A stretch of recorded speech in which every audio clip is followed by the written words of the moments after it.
সঙ্গে এটা বলতে হবে, এখানে বেশিক্ষণ বলার নেই। আমার এই বিশেষ একটা অন্য প্রোগ্রামের কারণে যেখানে একটু আমার বিলম্বিত হয়েছে, খেলা স্বাভাবিকভাবে কিছুটা এখানে লেট হয়েছে।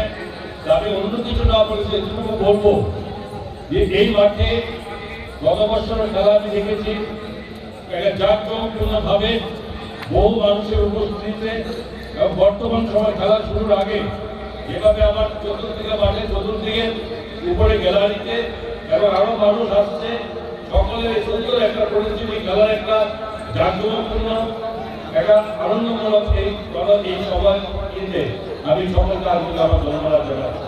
আমার অবশ্য অনুরোধ থাকবে, খেলাধুলা এমন একটা জিনিস যেখানে প্রতিটা মানুষকে এই খেলাধুলাতে একটা অন্যরকম অনুভূতি, একটা আনন্দময় একটা পরিবেশে সেখানে সৃষ্টি করে, এবং আজকে আমরাও সেটা অনুভব করবো।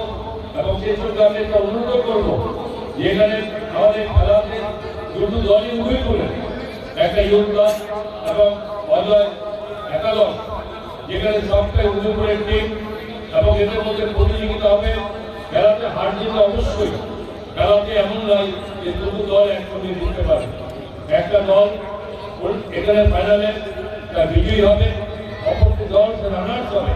এটা আমাদের সামাজিক খেলার মধ্যে এটাই চিরাচরিততা। এবং আমি আশা করি যে একটা সুন্দর পরিবেশকে সুন্দরভাবে সমাপ্তি করাটাই আমাদের বড় কর্তব্য।